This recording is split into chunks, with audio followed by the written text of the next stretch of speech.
the vote will be held today. The next debate on the agenda is blasphemy laws in Pakistan, in particular the case of Shagufta Kausar and Shafkat Emmanuel. And our first speaker is Mr. Van Dalen. 2 minutes, please.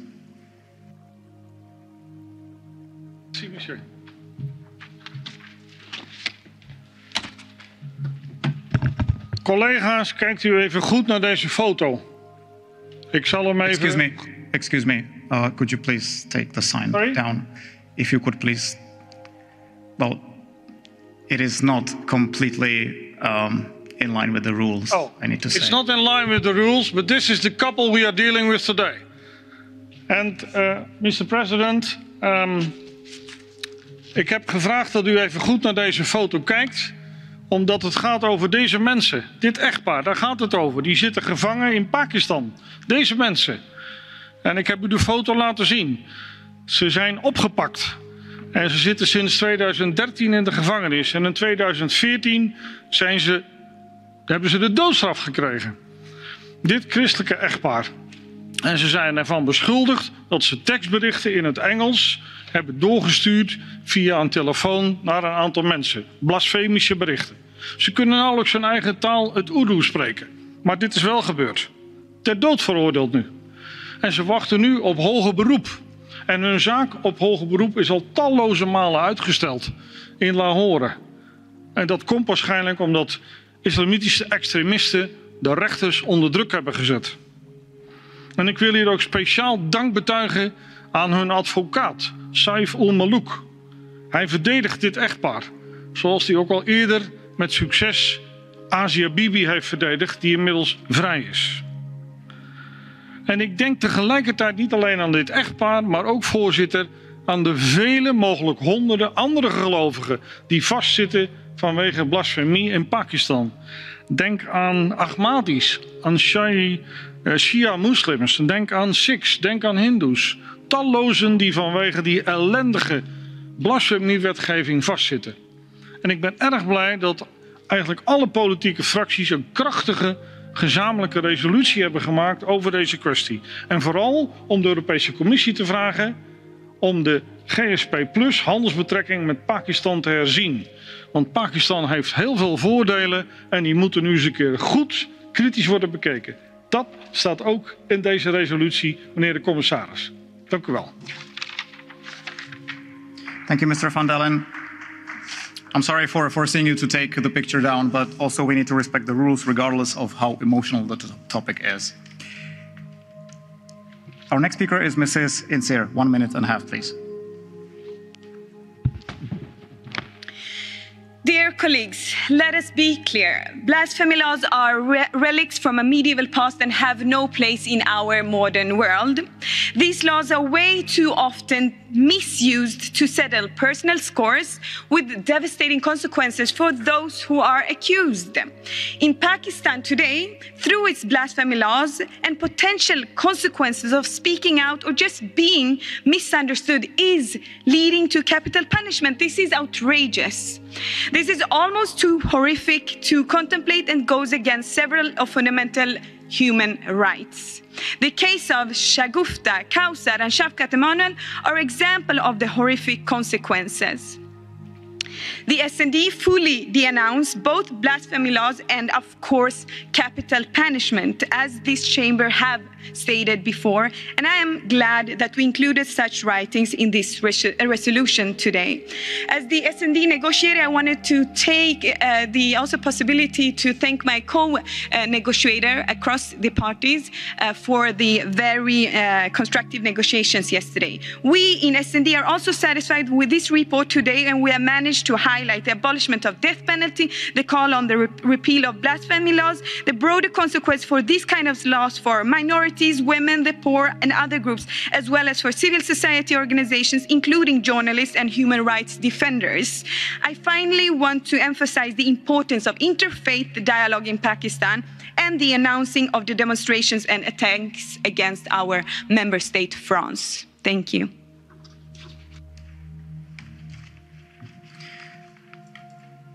And our next speaker is Mr. Garicano. I cannot see him in the chamber. Then our next speaker is Mr. Bütikofer. 2 minutes, please.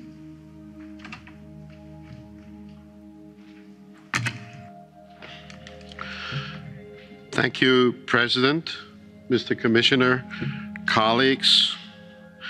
We're all united in the one stance that we oppose not only the specific cruel blasphemy laws that are being implemented in Pakistan, but any persecution of individuals because their use of the right to religious freedom.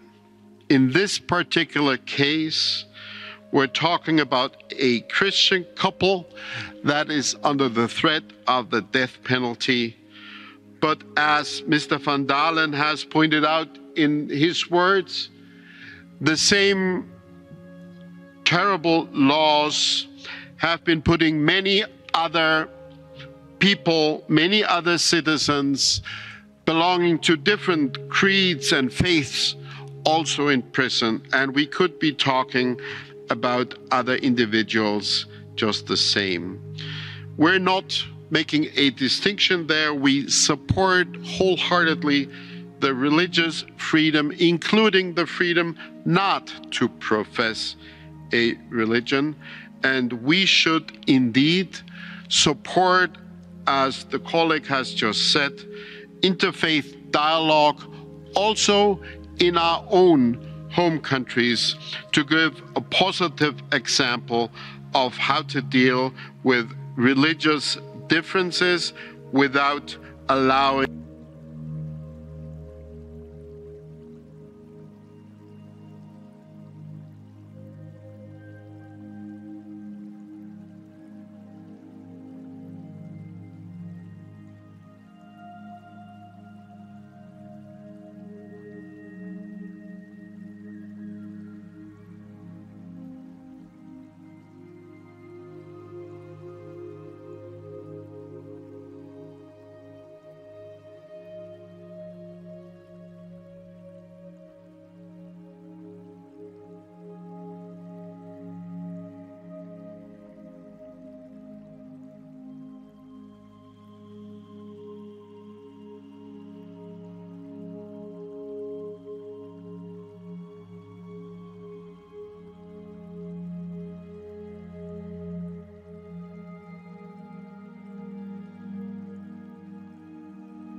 moodustab kokku 20% Pakistani globaalsest ekspordist. Ehk siis Pakistan saab väga suurt majanduslikku kasu suhetest Euroopa Liiduga.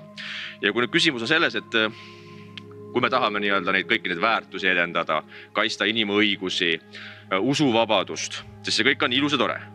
Aga kui Pakistanis alles 8. aprillil vahistati 2 meditsiiniõde ja neid ähvardab surmanuhtlus, sellepärast, et nad väidetavalt riidekapi pealt pastakaga nühkisid maha sõnumit, kus olevat olnud tekst Koraanist, mille peale vallandusid massimeeleavaldused protestist, kus nõuti selle 2 naise ülespoomist, siis kindlasti ei ole tegemist ju inimõiguste kaitsmisega.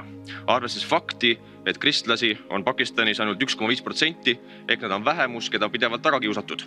Rääkimata faktist, et 2013. aastal arreteeriti abielupaar Shafkat Emanuel ja Shagufta Kausar, sellepärast, et nad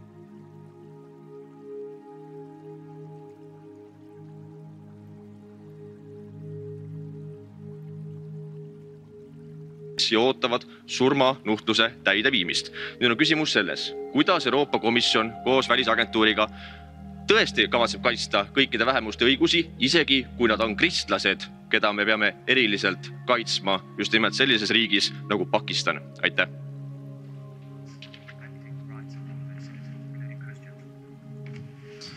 Now speeches on behalf of political groups will follow. We start with the EPP. Our next speaker is Mr. Gala. 1 minute, please. Thank you, President. Dear colleagues, the current anti-blasphemy law in Pakistan has been captured by religious extremists on the one side to argue against minorities, from Christians to Ahmadis, and on the other side for popular individual misuse in case you want to get rid of an evil neighbor. I have followed the political discussions in Pakistan for years.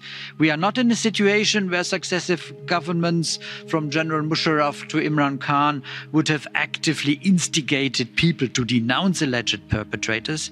Measures have been taken to filter out obvious cases of misuse, but real reform that would lead to clear-cut definitions and procedures to prevent obvious misuse were simply not dared. I recall a courageous draft private members bill by then People's Party MP Sherry Rehman that would have addressed these issues, but it was withdrawn by her own party. I met Minister Shahbaz Bhatti 12 days before he was assassinated, also for his stance in this regard.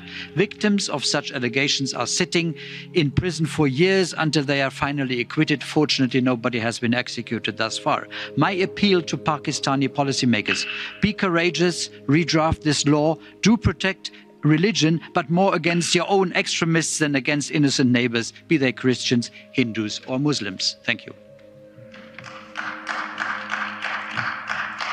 On behalf of SND, Mrs. Santosh. 1 minute, please.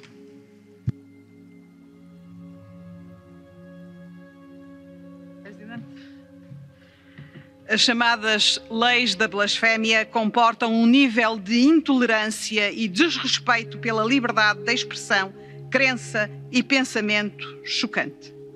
O caso da prisão e condenação à morte do casal Shagufta Kausar e Shafkat Emanuel é exemplo extremo daquilo que se passa no Paquistão há anos. Outros casos servem de confirmação da violação da liberdade de pensamento, da perseguição de minorias religiosas e outras formas de discriminação neste país. Manifesto o meu repúdio por tudo isto e apelo à rápida abolição da pena de morte, à imediata eliminação da lei da blasfémia e à libertação de todos quantos continuam presos devido à sua aplicação. É fundamental que a União Europeia, através da sua delegação no Paquistão, continue a apoiar as organizações não governamentais que no país prestam auxílio às vítimas de violência religiosa e aos ativistas de direitos humanos, e que as relações comerciais com o Paquistão sejam acompanhadas de diálogo efetivo em matéria de direitos humanos. Thank you. Our next speaker on behalf of Renew, Mrs. Loazo, 1 minute and a half.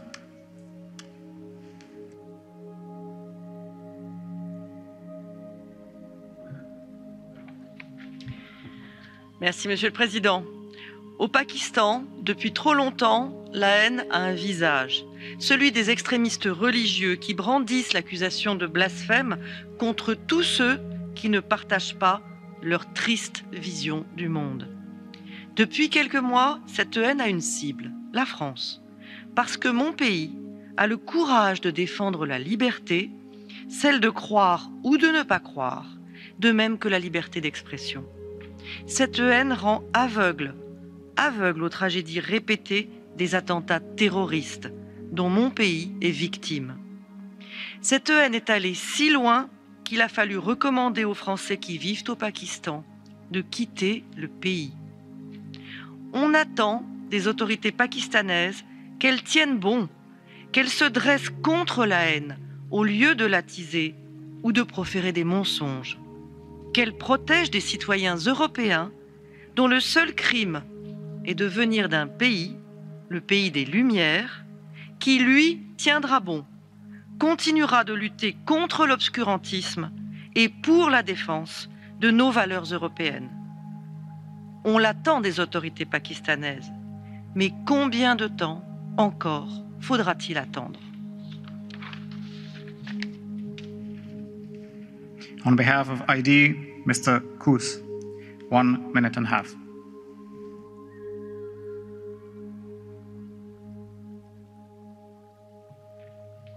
Vielen Dank, Herr Präsident, Herr Kommissar, liebe Kollegen.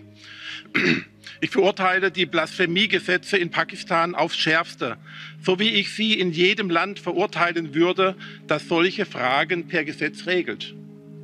Natürlich beunruhigt mich besonders die Lage der Christen in Pakistan. Und die jetzige Debatte zeigt überaus deutlich, dass es allen Grund zur Sorge gibt. Denn auf dem Weltverfolgungsindex von Open Doors liegt Pakistan derzeit auf dem 5. Platz. Allerdings denke ich auch, dass wir hier die großen Zusammenhänge beachten müssen. Es wäre mir lieber, wenn wir versuchten, beim Thema der Blasphemiegesetze mit Pakistan zusammenzuarbeiten, statt sie zu sanktionieren. Pakistan steht im Krieg gegen Terrorismus an vorderster Front. Pakistans Regierung streitet teilweise mit großem Aufwand gegen Terrorzellen, die sich weigern, am Verhandlungstisch Platz zu nehmen. Die pakistanische Regierung wandelt auf einem schmalen Grat.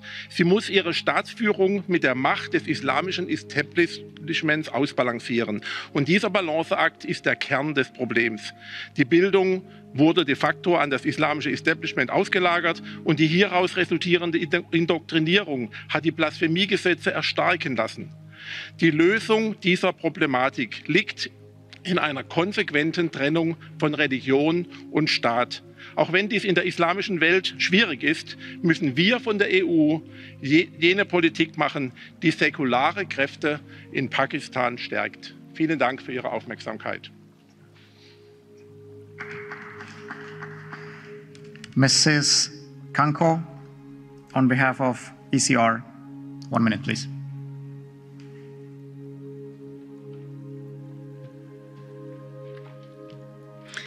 Thank you, Chair. Als je onrecht ziet, mag je nooit onverschillig zijn. De situatie in Pakistan is niet ver van ons bed. The only thing necessary for the triumph of evil is for good men to do nothing, zei Edmund Burke terecht. De boodschap van dit parlement moet daarom duidelijk zijn. Laat Shagufta Kausar en Shafat Emanuel onmiddellijk en onvoorwaardelijk vrij. En schaf de wet af die onderdrukking en vervolging goedkeurt. Waar er blasfemiewetten zijn, is er geen vrijheid. Wetten in zaken godslastering zijn onverenigbaar met de internationale mensenrechtenwetten en met het menselijke waardigheid. Deze zaak maakt deel uit van een algemeen terugval in vrijheid en tolerantie in Pakistan, waaronder seksueel geweld tegen vrouwen en kinderen. Meneer Khan kan misschien wel de toename van verkrachtingen in zijn land wijten aan het zogenaamd morele verval van vrouwen, maar ik wijd de vervolging van vrouwen en christenen aan het morele verval van zijn leiderschap. En ik verwijt hem zijn bereidheid om religieuze fundamentalisme te aanvaarden als een substituut voor goed bestuur. De situatie in Pakistan is niet ver van ons bed. Met hun fundamentalisme willen ze hier ook ons leven bepalen door druk uit te oefenen op cartoonisten in Frankrijk. Daarmee voeden ze de haat tegen christenen, niet alleen in Pakistan, maar ook in Europa. Mrs. Lexman, 1 minute.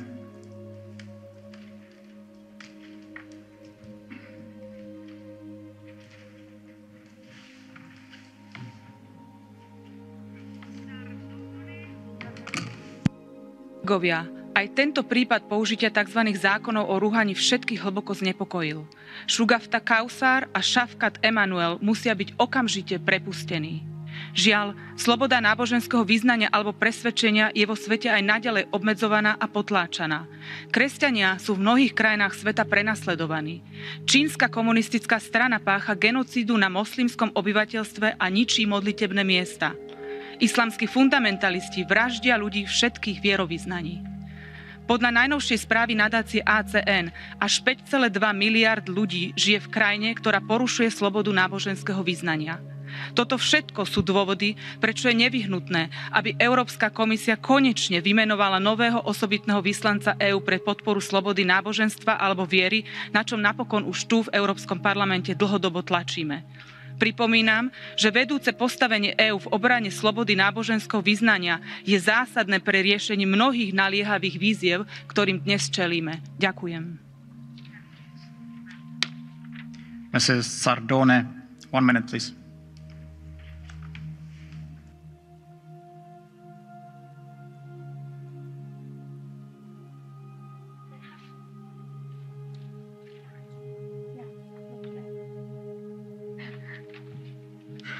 Don't worry.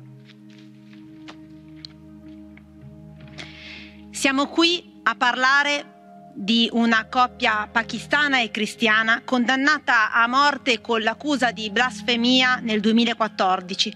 Per cosa? Per un presunto invio di messaggi con insulti a Maometto.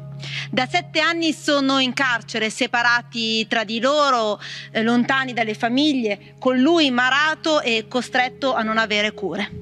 Una vergogna enorme, una decisione che fa inorridire, per questo chiediamo con forza che siano liberati immediatamente. Per il premier del Pakistan gli insulti fatti al profeta Maometto devono essere considerati alla strenua della negazione dell'Olocausto. Ma vi pare una cosa normale? Asia Bibi, la cristiana che ha passato 8 anni nelle carceri pakistane, ha definito la legge sulla blasfemia una spada che perseguita i cristiani. È una norma che limita la libertà religiosa, che limita la libertà di opinione e di espressione. Il Pakistan è un paese dove essere cristiani è molto spesso una condanna a morte. L'intolleranza verso le minoranze religiose aumenta di giorno in giorno. Vengono continuamente bruciate le chiese, i cristiani vengono perseguitati e ogni anno 1000 ragazze appartenenti alle minoranze religiose vengono schiavizzate, costrette a convertirsi all'Islam costrette a convertirsi all'Islam dopo violenze e abusi e poi a matrimoni non consensuali. Io mi vergogno di un'Europa che chiude gli occhi. Si parla troppo di una presunta islamofobia e pochissimo della tragedia dei cristiani nei paesi islamici. Non è più accettabile stare in silenzio.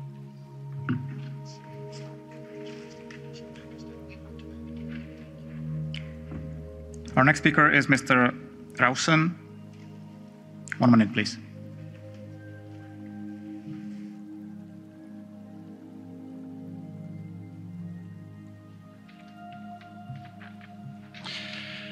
Voorzitter, geachte commissaris. Leven onder een deken van angst. Dat is de situatie waarin veel christenen, Ahmadis en andere minderheden in Pakistan zich momenteel bevinden. Een schrijnend voorbeeld hiervan is het christelijke echtpaar waarvoor we in de voorliggende resolutie de aandacht vragen. De doodstraf hangt al 7 jaar boven hun hoofd en beroepszaken worden keer op keer uitgesteld. De blasfemiewetten in Pakistan behoren tot de strengste van de wereld en worden ook zeer strikt toegepast.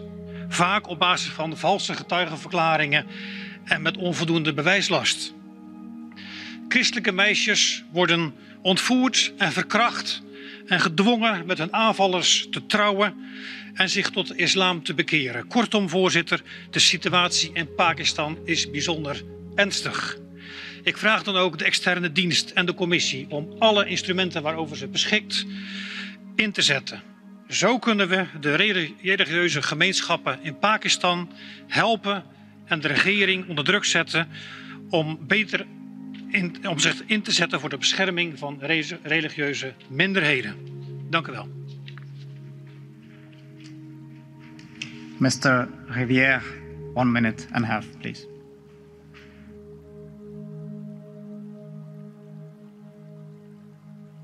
Merci, Monsieur le Président, Monsieur le Commissaire.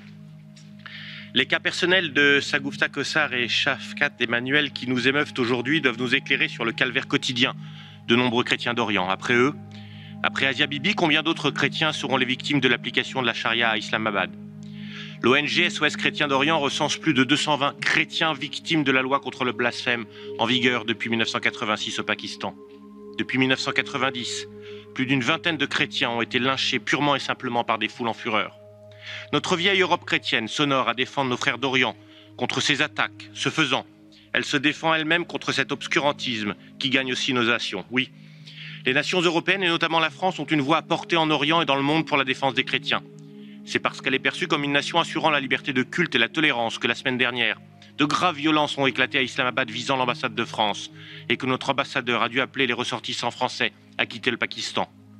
Comme face à la Turquie d'Erdogan, l'UE réagit hélas bien faiblement face à ces provocations. Des mesures simples et efficaces doivent être prises. Il est temps que les États membres et la Commission mettent fin à l'éligibilité du Pakistan au SGP, ce système lui accordant des préférences commerciales, et de supprimer toute aide en provenance de l'Europe. Depuis 2014, le Pakistan a bénéficié de plus de 650 millions d'euros au titre de l'instrument financier de la coopération au développement. Plus un seul euro ne doit être versé tant que sera en vigueur cette loi barbare sur le blasphème.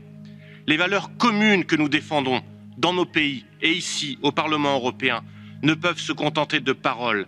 Elles doivent être suivies d'actes. Merci.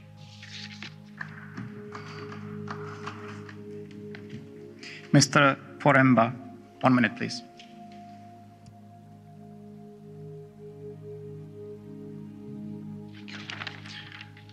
Panie Przewodniczący, chrześcijan, sytuacja wyznawców hinduizmu oraz innych mniejszości wyznaniowych w Pakistanie w ostatnich latach, ich sytuacja, życie i to, jak są traktowani, jest bardzo niepokojące. W 2020 roku odnotowano największy od 1987 roku wzrost spraw kierowanych do sądu na podstawie oskarżeń o bluźnierstwo. Chrześcijanie i wyznawcy innych religii mniejszościowych w Pakistanie są zastraszani, nie mają możliwości praktykowania swojej religii, padają ofiarami nieprawdziwych oskarżeń, a następnie przez wiele lat czekają na procesy sądowe. Tak jak przez wiele lat na bezstronny proces i uniewinnienie czekała Asia Bibi. Tak teraz chrześcijańskie małżeństwo Shafkat Emmanuel i Shagufta Kaussar spędza już 8 rok w więzieniu z wydanym wyrokiem kary śmierci za bluźnierstwo. Musimy dziś bardzo jasno potępić łamanie praw człowieka w Pakistanie, wezwać Pakistan do natychmiastowego uwolnienia i zapewnienia bezpieczeństwa bezprawnie przetrzymywanym i niewinnym obywatelom, a przede wszystkim do dogłębnego zrewidowania prawa, które pozwala skazać za bluźnierstwo na karę śmierci. To jest nasz wszystkich obowiązek i o to dzisiaj w tej Izbie apeluję. Dziękuję. Mr. Procaccini, 1 minute, please.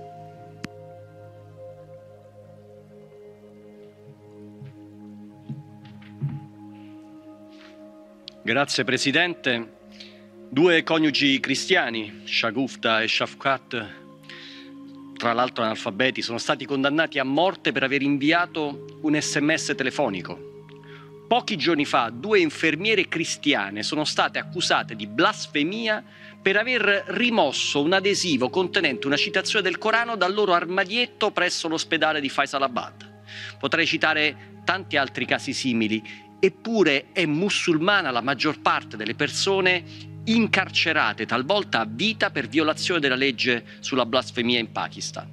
Ora io ho grande rispetto per questo paese, il suo popolo, la sua cultura, per un governo che nonostante la storica rivalità sta aiutando l'India gravemente colpita dal Covid-19.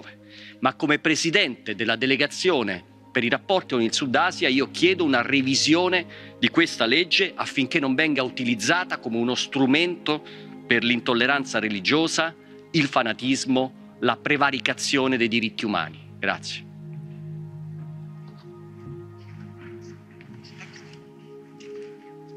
Mr. Bielan, 1 minute, please.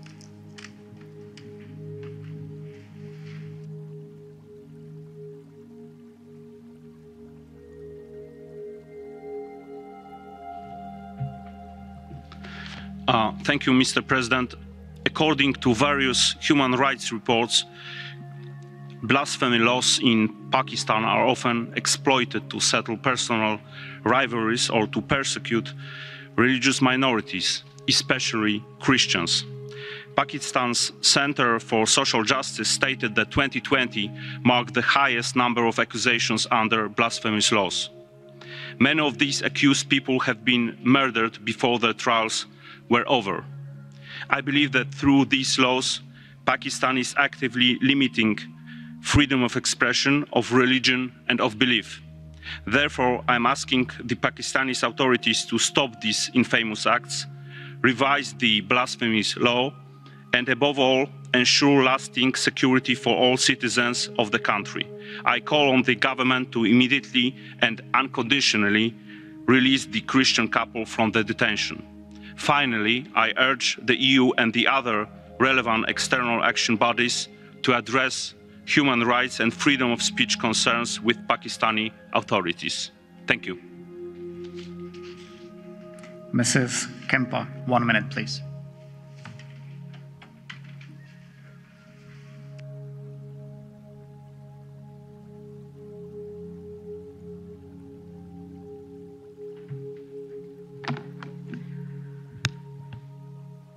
Panie Przewodniczący, prawo o bluźnierstwie staje się fundamentalizmem, staje się niebezpiecznym zwyczajem, który niesie mękę tysiącom chrześcijan na świecie, w sposób szczególny wykonywane w Pakistanie.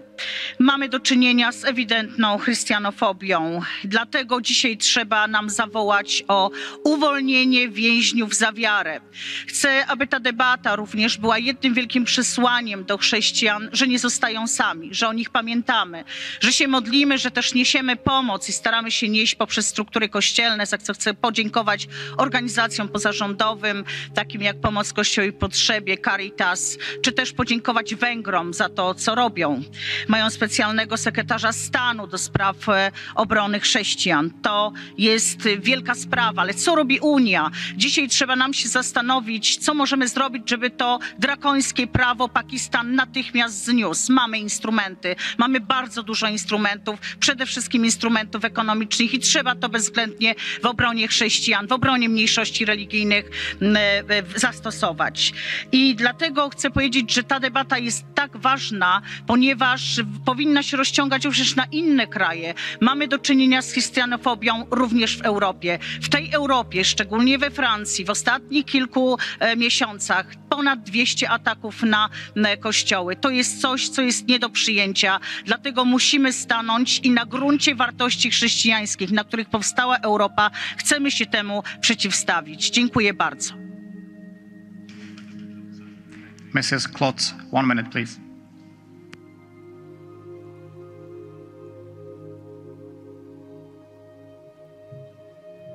Panie Przewodniczący, Wysoka Izbo, z przerażeniem śledzimy historię pakistańskiej chrześcijańskiej pary Shafqat Emanuel i Shagufta Kausar.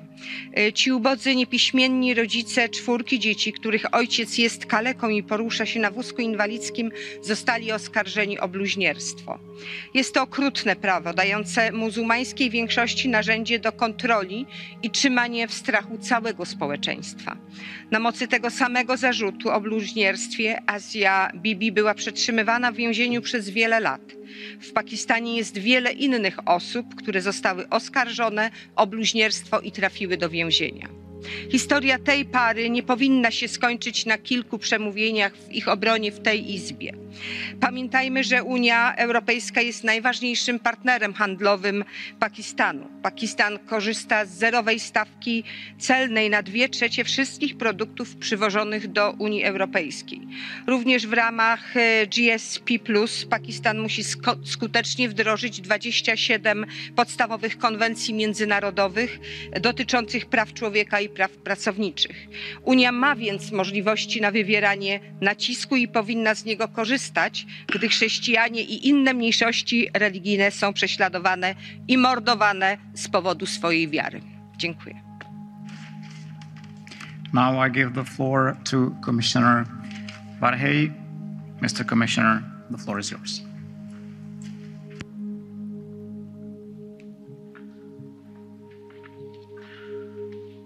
Mr. President, honorable members, the EU has long-standing and clear position on the freedom of religion or belief.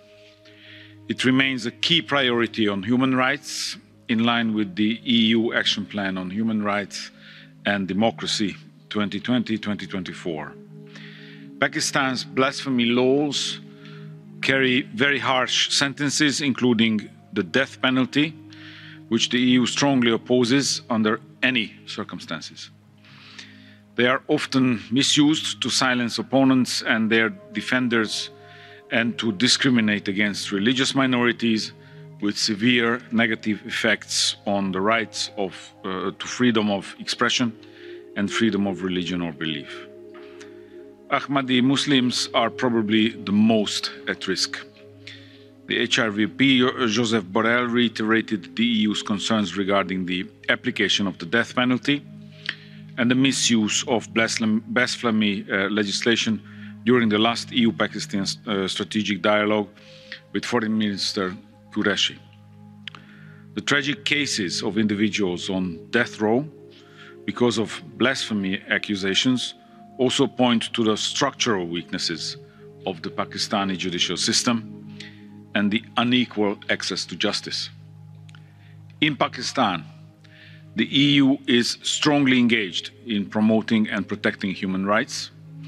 We are providing support to Pakistan to strengthen the rule of law and access to justice and to legal representation. The Generalized Scheme of Preferences Plus, the GSP Plus, granted to Pakistan requires to demonstrate progress on the implementation of the 27 international core conventions. And it constitutes a strong leverage for the EU in terms of monitoring any direct advocacy with Pakistan. Further, through the EU delegation in Islamabad and the EU Special Representative for Human Rights, the EU closely follows the regularly raises individual human rights cases with the Pakistani authorities at the highest levels. And this includes the individual cases of Shafkat Emanuel and Shagufta Kaushar. We do this in close contact with civil society partners. Honourable members, interfaith dialogue is one of the priority areas of the EU-Pakistan Strategic Engagement Plan. In December 2020, the EU delegation in Islamabad convened a roundtable to promote interfaith and intrafaith dialogue and understanding. You can rest assured that the EU will continue our regular dialogue on human rights with the government of Pakistan, and that the particular issues of blasphemy laws and death penalty remain important points on our agenda. Thank you for your attention.